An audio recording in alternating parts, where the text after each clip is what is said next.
Assalamualaikum warahmatullahi wabarakatuh. Di sini saya dan rekan-rekan saya akan menjelaskan beberapa materi seperti Windows, Ubuntu, Dual Boot, dan juga CMD.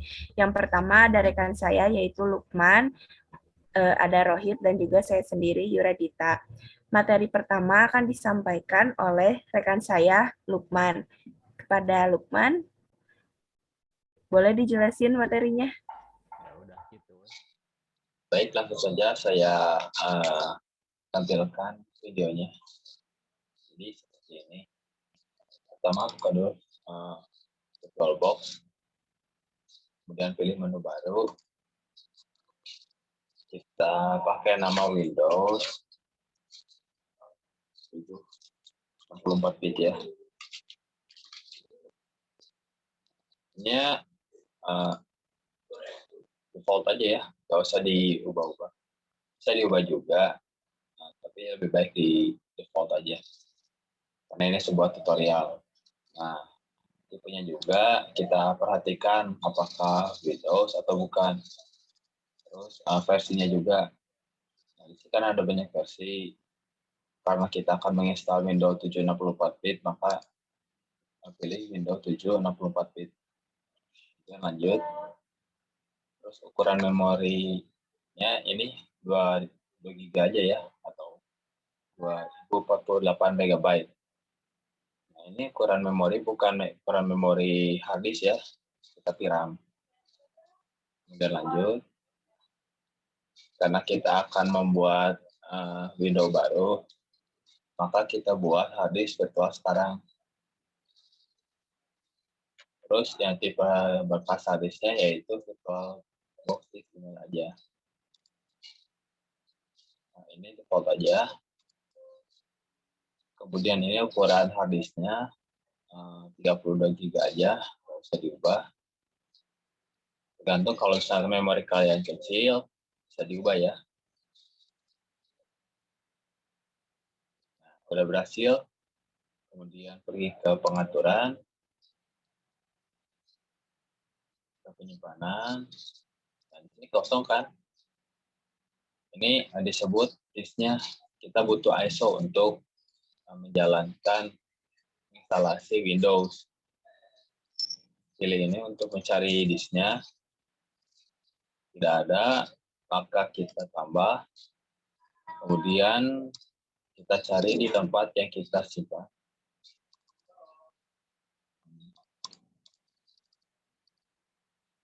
Ini ya. Kita pilih. Oke. Setelah kita pilih, kita bisa langsung mulai saja.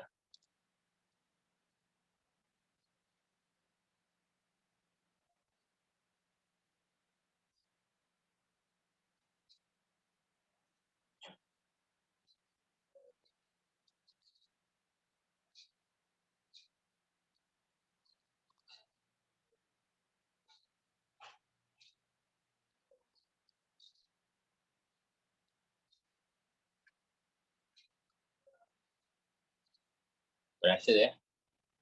ISO-nya terdetek kita sebagai Windows 7. Nah, untuk instalasinya yaitu kita pilih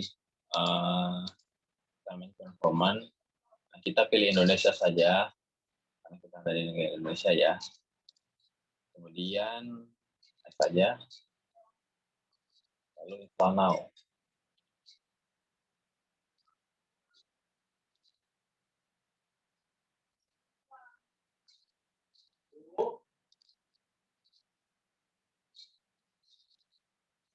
Nah, untuk ini kita pencet nih, klik dulu, kemudian next. Untuk ini kita pilih custom, agar kita bisa mempartisi disknya ya. Untuk mempartisi disknya kita pencet try option advance. Kemudian pencet now. Kita tentukan partisi size-nya. Kita tentukan 20 GB saja ya.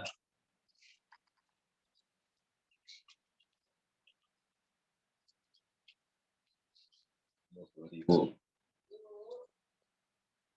Oke.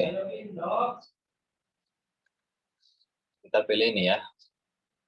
sebagai disk utamanya. Nah, di sini kita tunggu saja sampai prosesnya selesai. Biasanya memakan waktu 15 sampai 1 jam, tergantung komputernya ya. Kalau SSD lebih cepat biasanya.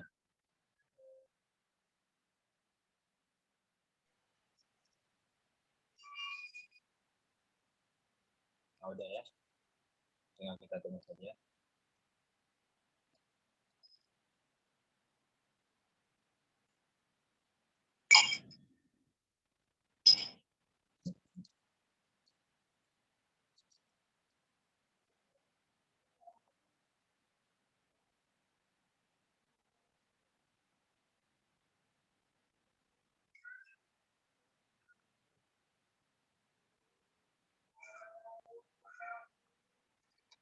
Nah, setelah instalasi selesai, biasanya kita restart dulu ya.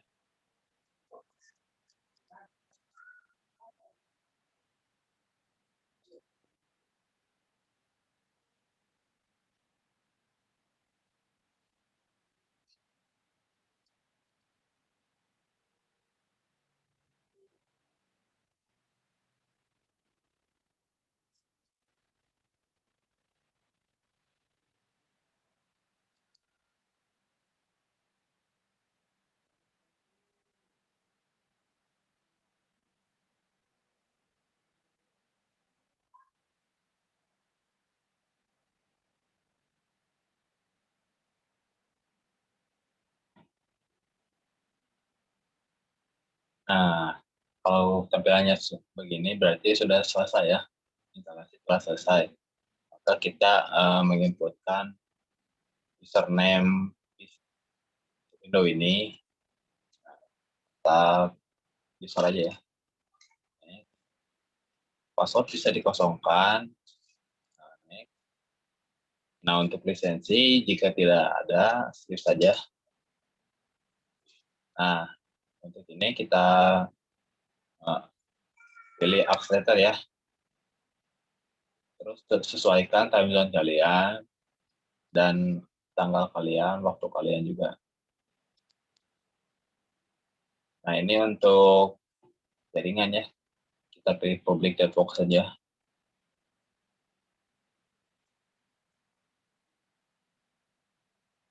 Nah, jika welcome berarti telah selesai ya. Instalasi telah selesai.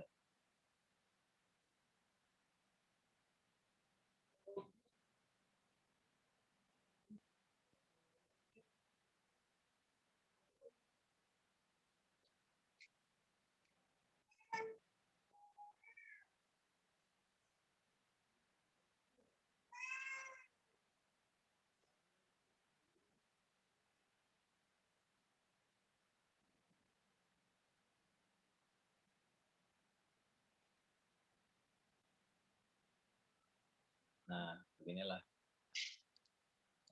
Sudah ya.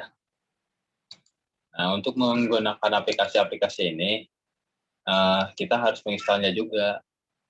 Tidak bisa langsung itu ya. Tidak bisa langsung dipakai biasanya. Nah, sekian dari saya. Mohon maaf bila ada kesalahan. Assalamualaikum warahmatullahi wabarakatuh. Saya serahkan kembali kepada Yura. Kita aja.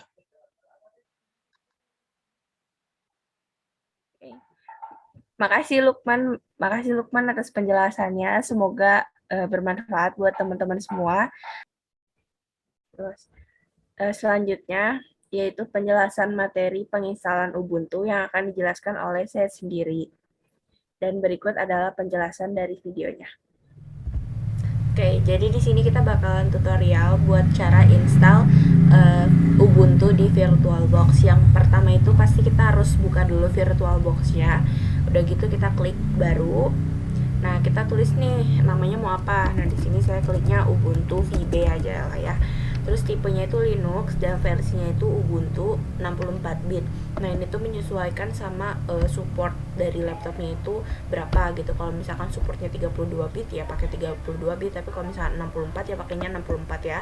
Jadi disesuaikan aja. Terus di sini ukuran memorinya kita pilih 1 GB. Terus kita buat hard disk virtual sekarang biar otomatis dibuat pada saat penginstalan Ubuntu-nya. Terus tipe hard disknya itu virtual box disk image. Terus penyimpanannya itu dialokasikan secara dinamik biar menyesuaikan. Terus kita bikin lokasi dan ukurannya itu 10 GB aja. Dan dah. Terus di sini kita klik mulai. Nah,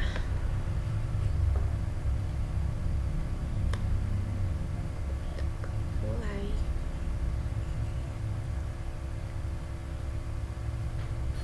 Nah, terus di sini karena saya udah punya ISO-nya, kita bisa langsung klik mulai. Tapi kalau misalkan belum punya ISO-nya, bisa klik berkas di sebelah kanan sini, terus bisa klik tambah dan cari file penyimpanan ISO-nya di mana. Terus sudah, kita langsung klik aja mulai.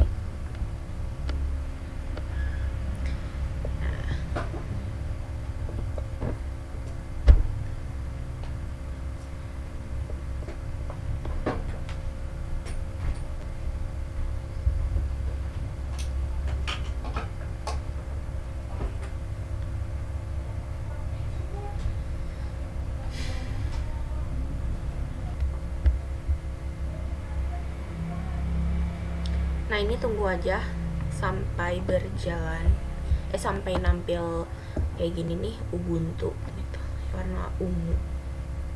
Tungguin aja. Kecepatan penginstalan itu tergantung dari spesifikasi laptopnya. Kalau misalkan spesifikasi laptopnya makin tinggi ya, maka penginstalan makin cepat begitu. Tungguin aja.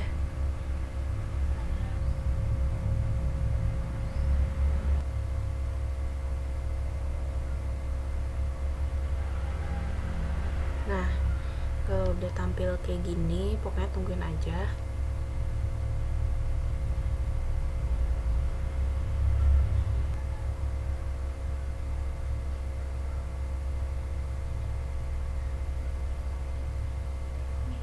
Nah, di sini karena di sini kita mau menginstal sistem operasi Ubuntu, maka kita kliknya install Ubuntu.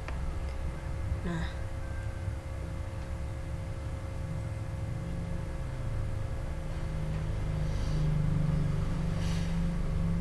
terus di sini kita klik install third party dan sebagainya karena kita baru mau membuat Ubuntu-nya gitu. Klik continue.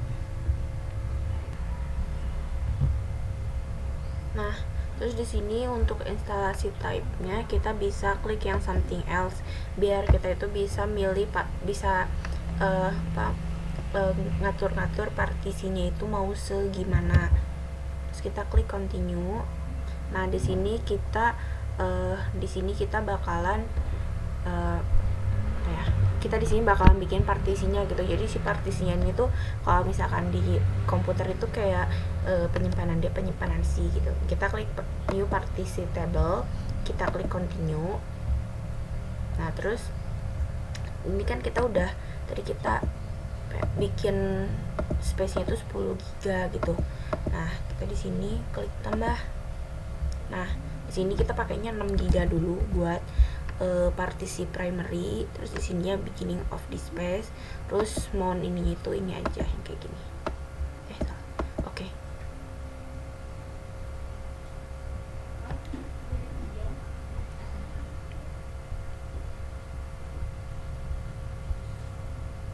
Nah, terus sekarang kita klik lagi nih yang free space-nya. Karena tadi kita udah bikin yang 6 GB, maka ini sisanya aja. Nih tinggal logical. Nah, si logical ini tuh kita klik juga beginning of this space. Terus klik juga mount point sama mount point itu tuh swap area. Logical beginning of this space. Ininya kita klik swap area. Oke.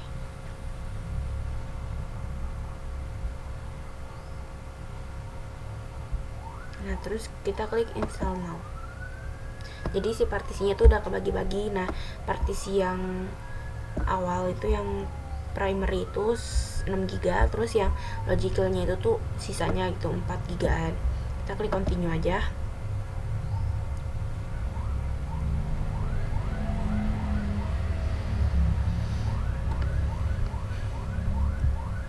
Nah, ini kita untuk tempatnya itu kita bisa klik Jakarta, tulis aja Jakarta. Nah, karena yang paling dekat, terus klik continue. Nah, terus untuk bahasanya kita pakai English aja. Terus ini kita klik continue juga.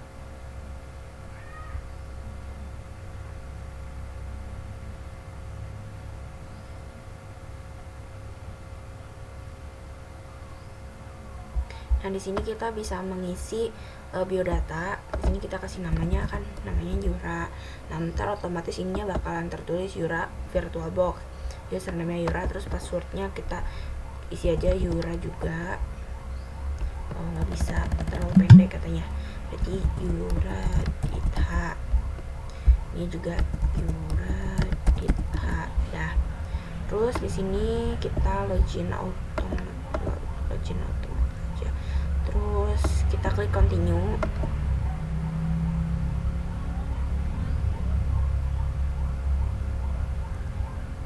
Nah, ini tinggal tungguin aja.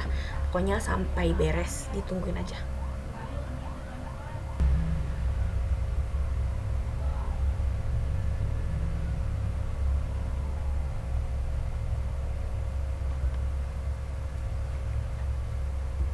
Nah, karena loading penginstalannya udah beres, maka kita klik restart now.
Yeay, selamat. Ubuntu-nya sudah berhasil dipasang di VirtualBox. Ini bisa kalian coba-coba lihat aja. Gitu. Pokoknya sekarang Ubuntu-nya sudah berhasil terpasang. Lalu, terima kasih Yura atas penjelasan videonya.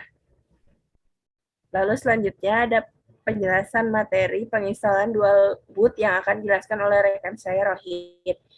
Buat Rohit, boleh dijelaskan materinya? Baik, terima kasih untuk Yura. Nah, di sini saya akan menjelaskan bagaimana cara melakukan dual boot pada VirtualBox. Nah, setelah Windows 7-nya terinstall yang telah dijelaskan oleh teman saya yaitu Lukman, kemudian kita membuat virtual machine baru. Nah, kita klik new, terus masukkan namanya, misalkan Ubuntu 64 bit. Nah, karena saya akan menginstal OS keduanya itu Linux dan versinya yaitu Ubuntu yang 64 bit. Nah, maka kita pilih tipenya Linux, kemudian pilih Ubuntu yang 64 bit. Setelah itu kita klik next. Nah, untuk memori RAM yang akan digunakan oleh virtual mesinnya kita kasih 1024 atau 1 GB RAM. Nah, setelah itu next. Kemudian pada menu hard disk kita pilih use an existing virtual hard disk file. Nah, kemudian pilih Windows yang telah diinstal tadi atau induk OS-nya. Nah, kemudian create. Nah, setelah itu kita klik virtual machine Ubuntu-nya, kemudian kita klik setting, kemudian pilih menu storage. Nah, di menu storage ini kan ada yang empty, kita klik, kemudian di sini pada gambar disk kita masukkan ISO dari Ubuntu-nya. Nah, setelah itu oke. Setelah oke, kita jalankan si virtual machine-nya.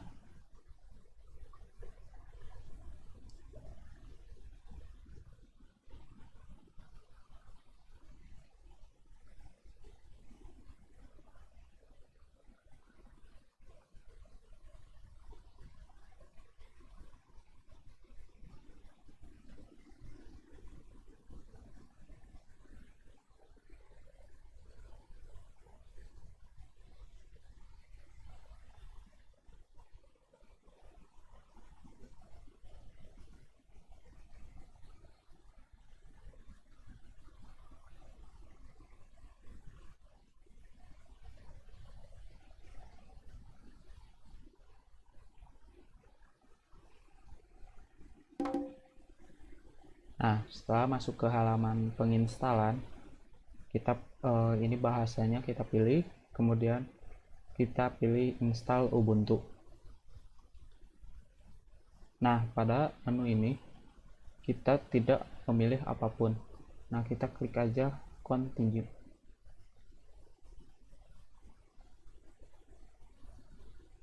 Nah, pada install titunya kita install Ubuntu alongside Windows 7 karena kan kita ingin mendual boot si Ubuntu ini dengan Windows 7 yang telah diinstal. Nah, di sini merupakan pembagian hard disk dari hard disk yang akan digunakan oleh Ubuntu maupun Windows. Nah, di sini file yang 20 GB ini merupakan storage yang akan digunakan oleh Windows. Sementara yang 13 GB ini yang digunakan oleh Ubuntu. Nah, kita bisa melakukan partisi sesuai keinginan kita dengan klik Advanced Partition Tool. Nah, jika kita tidak ingin mempartisinya, kita klik install saja. Nah, di sini ada peringatan bahwa pembuatan partisi ini tuh hanya dapat dilakukan sekali. Jadi, apakah ingin yes atau no? continue atau go back. Nah, ini merupakan sebuah. Nah, pada menu ini kita konfirmasi aja bahwa apa yang telah kita partisi itu benar gitu atau sesuai keinginan kita. Nah, kemudian kita klik continue. Setelah itu kita pilih lokasi kita berada Jakarta. Nah, di sini langsung Jakarta time, jadi artinya kita memilih lokasi di Jakarta dan waktunya itu waktu Jakarta gitu. Kemudian kita klik continue.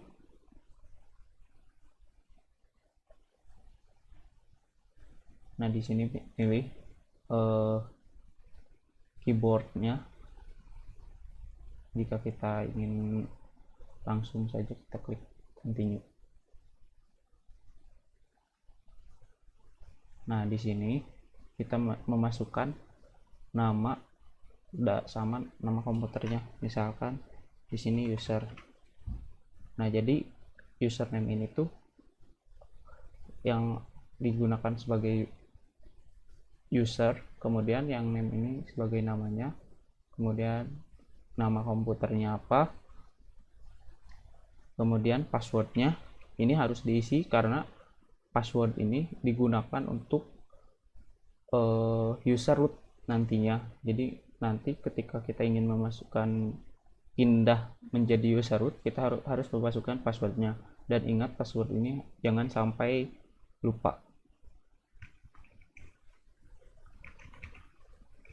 Nah, kita login otomatis saja agar ketika masuk ntar otomatis login. Kemudian kita klik continue.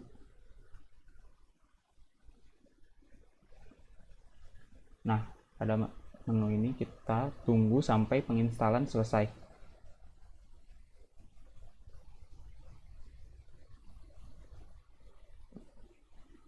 Nah, pada saat penginstalan selesai, kita klik restart now.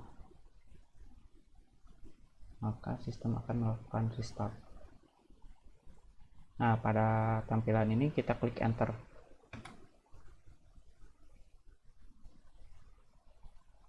Nah, di sini kita sudah berhasil melakukan penginstalan dualboot Windows 7 dan Ubuntu.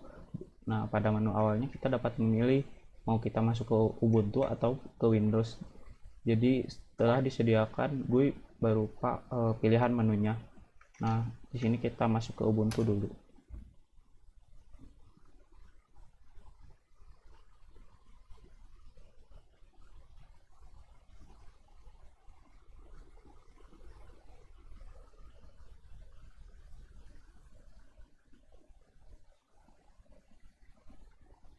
Nah, ini merupakan tampilan dari Ubuntu setelah kita melakukan penginstalan.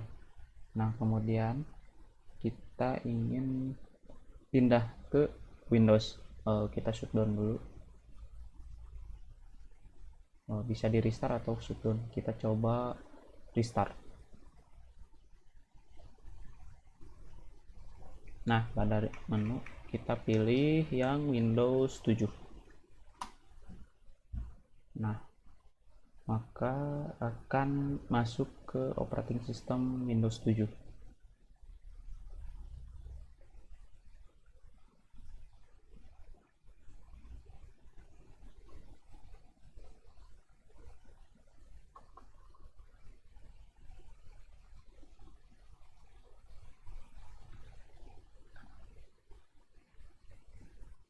Nah, ini kita telah masuk ke tampilan Windows 7. Mungkin sekian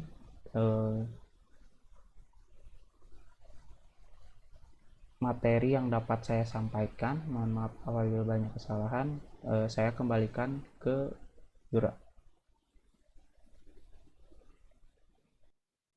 Terima kasih Rohit atas penjelasan materinya. Nah, untuk materi terakhir yaitu menjelaskan mengenai perintah-perintah yang ada pada CMD. Nah, materi ini akan dijelaskan oleh saya dan juga Rohit. Berikut adalah penjelasan mengenai materinya. Oke, jadi di sini saya akan menjelaskan beberapa kata kerja yang bisa digunakan CMD. Yang pertama itu ada ipconfig. Nah, ipconfig ini nih gunanya untuk menampilkan IP address yang ada di device kita.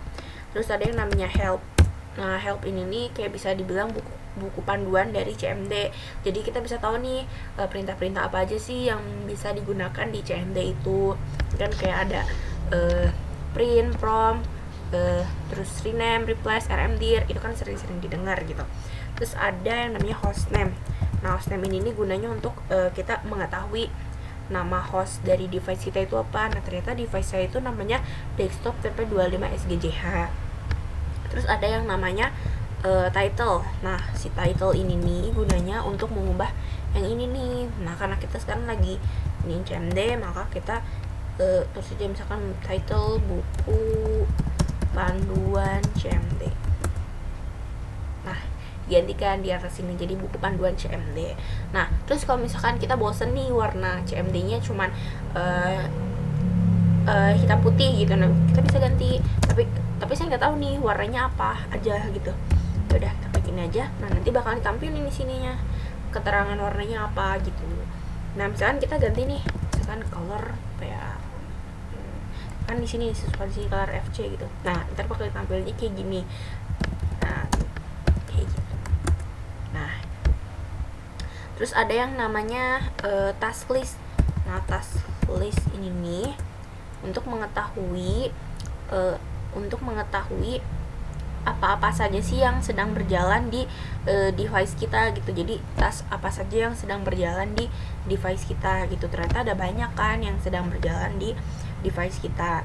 Terus selanjutnya itu ada yang namanya sistem info. Nah, ada yang namanya sistem info. Nah, sistem info ini gunanya untuk menampilkan informasi dari device. Nah, kayak misalkan host name-nya, terus ada sistem operasi name-nya, ada OS versinya dan sebagainya macamnya gitu. Barangkali kepo gitu. Nah, terus ada shutdown. Nah, shutdown ini gunanya buat untuk mematikan device gitu. Cuman si shutdown ini nggak bisa berdiri sendiri, cuma shutdown doang gitu. Nah, ini harus ada parameter yang menyertainya. Yang di sini kan ada banyak nih parameternya. Nah, bisa dibaca di sini kalau misalkan nggak tahu keterangannya kayak gimana. Terus ada yang namanya prom. Nah, si prom ini nih gunanya cuman simple aja sih sebenarnya. Si prom ini gunanya untuk mengubah ini nih. Jadi sesuai apa yang kita inginkan. Misalkan prom karena ini namanya Yura gitu, kita cobain aja prom Yura, kan bisa dirubah di sini ya, prom Yura gitu. Coba kita ubahin prom biar keren aja gitu. Nah, kayak gini. Nah, cuma ini bersifatnya temporary. Kalau misalkan kita balikin ke awal, itu kalau misalnya kita close nanti bakal balik ke awal. Nah, terus ada yang namanya CLS ini nih buat clear screen. Jadi untuk membersihkan sisa-sisa perintah yang tadi banyak banget di atas gitu. Nah, kita cobain ya close gitu untuk melihat si promnya ini. Nah, ternyata balik lagi kan ke awal. Nah, ternyata yang temporary itu bukan cuma si promnya ini, tapi warna backgroundnya dan tulisannya juga ikut keubah gitu. Jadi semuanya hanya temporary. Terus kita juga bisa buka aplikasi dari CMD, misalkan contohnya Explorer. Kita bisa nih buka file Explorer langsung dari CMD. Terus juga kita bisa buka Notepad dari CMD, misalkan mager gitu. Terus kita juga bisa buka kalkulator. Nah, kalkulator barangkali nggak tahu nih kalkulator disimpannya di mana gitu. Terus kita juga bisa buka MS Paint. Nah, loading guys. Oh, udah nih. Terus ada juga task manager, task manager. Nah, udah deh, ada kan ditampilkan. Nah, mungkin kegunaan dari si pemanggilan aplikasi-aplikasi ini nih Kalau misalkan kita nggak tahu nih tempatnya di mana gitu, udah klik aja Windows R CMD, terus langsung klik tes MGR MSP dan sebagainya macamnya kayak gitu. Terus untuk shutdown tadi juga bisa, kalau misalkan laptop kita ngehang gitu, nggak bisa digerak-gerakin, klik aja Windows R CMD, terus klik shutdown, matiin, restart dan sebagainya macamnya. Mungkin sekian, mungkin itu aja kata kerja atau perintah di CMD yang bisa saya jelaskan. Semoga bermanfaat. Terima kasih. Baik, di sini saya akan melanjutkan materi tentang VMD. Nah, yang perintahnya yang akan saya jelaskan pertama adalah cd. Nah, cd itu merupakan choose directory. Ketika kita akan cd titik 2 seperti ini akan keluar dari directory. Nah, kemudian jika kita ingin berpindah dari partisi C ke partisi D atau partisi C ke partisi D, sesudah kosong direktorinya tidak ada, kita masukkan saja D.2. Kita sudah masuk ke dalam di partisi D. Nah, selanjutnya kita ingin melihat apa aja yang ada di dalam si partisi D ini. Kita klik ketikan saja perintahnya, yaitu dir. Nah, ini merupakan direktori yang terdapat di partisi D. Nah, misalkan kita ingin masuk ke dalam direktori unla, cd spasi nama direktori. Nah, kita sudah masuk ke dalam direktori unla. Kemudian jika kita ingin di dalam si direktori unla ini kita ingin membuat sebuah direktori baru, kita mengetikkan perintahnya itu mkdir. Misalkan mkdir praktikum 1. Nah, kita lihat praktikum 1. Nah, di sini sudah dibuat, yaitu direktori praktikum 1. Kita telah berhasil membuat praktikum 1. Kemudian jika kita ingin menghapus direktorinya, maka kita tinggal ketikkan perintah rm dir nama direktorinya praktikum 1 dir. Maka si praktikum sudah terhapus.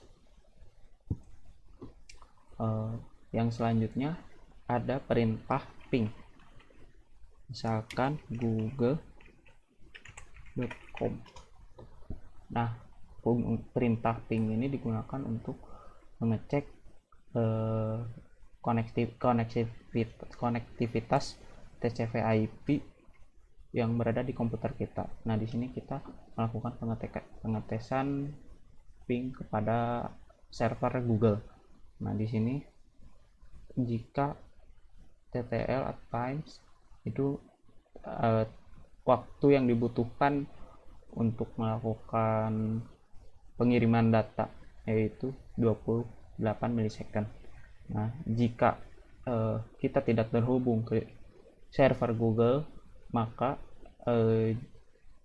tulisannya tuh request timeout. Kemudian perintah selanjutnya yaitu chdisk. C nya harus gede.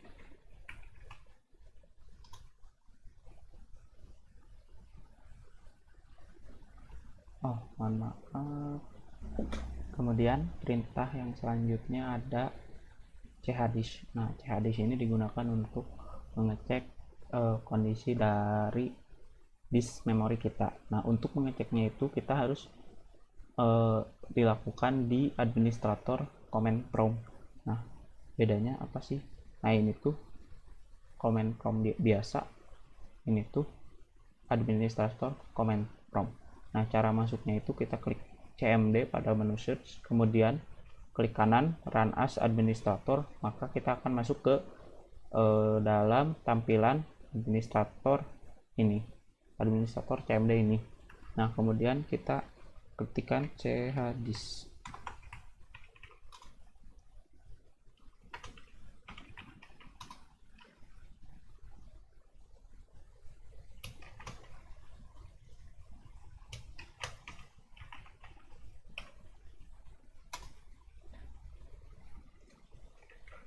Nah, baik, ini selanjutnya yaitu ada perintah tracer.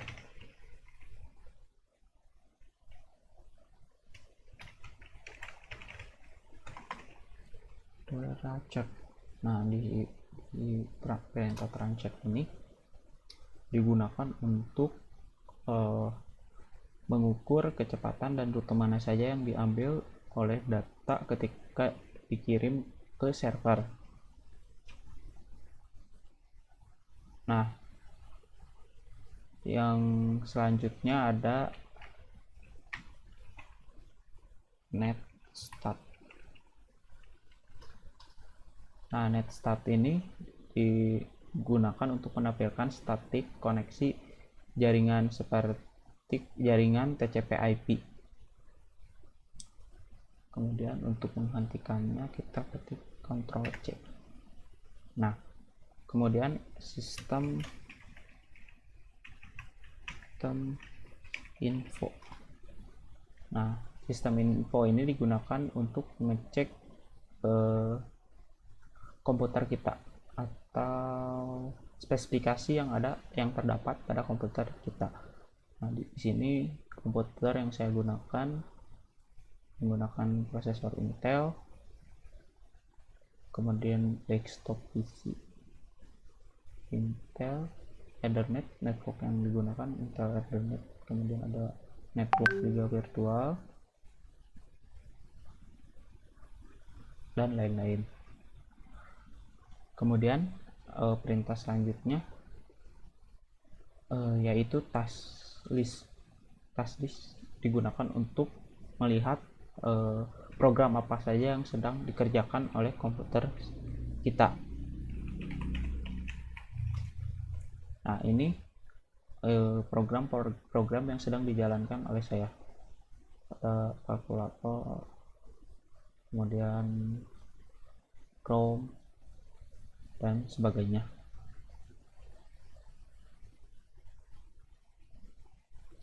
Kemudian jika kita ingin membuat sebuah file txt, kita cukup mengetikkan dir lebih dari, kemudian nama txt-nya, tulisan.txt. Nah, ini jika kita dir tulisan.txt ada di sini. Kemudian jika kita ingin mengubahnya, kita tinggal mengetikkan rename tulisan.txt, kemudian nama file yang baru, misalkan rohid.txt.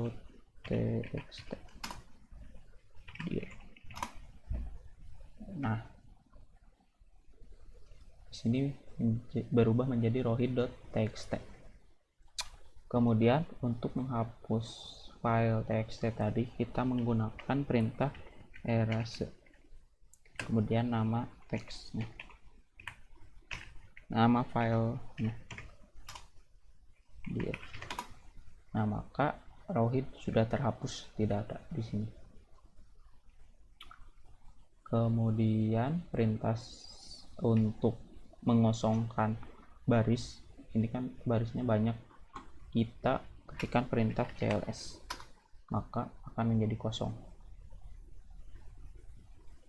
Perintah selanjutnya ada perintah tree. Nah, perintah tree ini digunakan untuk melihat struktur yang ada pada direktori tersebut.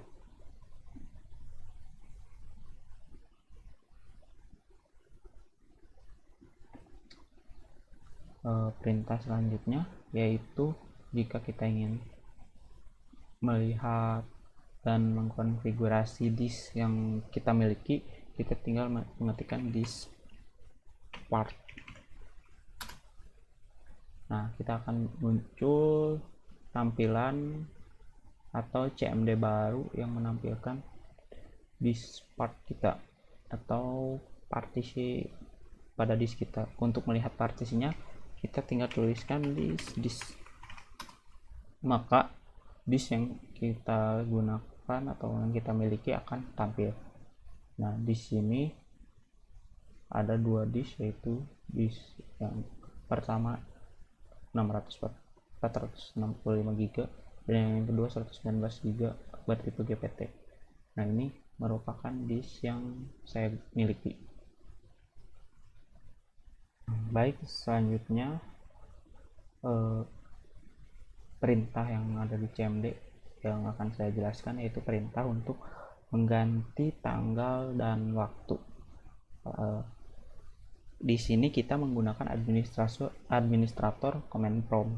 Nah, cara untuk mengakses administrator command prompt ini, kita tinggal klik menu start, kemudian cari command atau ketikan command prompt atau CMD, kemudian pada aplikasinya kita klik kanan lalu run as administrator. Nah, untuk mengubah waktu, di sini saya akan mengubah waktu terlebih dahulu, yaitu date. Nah, ini tanggal yang saya miliki saat ini. Kemudian kita ingin mengubah menjadi tanggal 1 bulan 1 2022 misalkan. Nah, ini di bawah menjadi tanggal 1 Januari 2022. Artinya kita berhasil merubah waktu yang ada pada sistem komputer ini. Kemudian untuk mengubah waktunya, time-nya, kita ketikkan time. Nah, ini waktu saat ini, misalkan ini kan 22:27. Kita akan mengetikkan menjadi 22:00. Nah, waktu telah berubah menjadi jam 10 tepat. Mungkin cukup sekian yang dapat saya jelaskan. Saya kembalikan kepada Ibu Yura. Sekian penjelasan materi dari kami. Semoga bermanfaat buat teman-teman semuanya. Akhir kata, wassalamualaikum Assalamualaikum warahmatullahi wabarakatuh.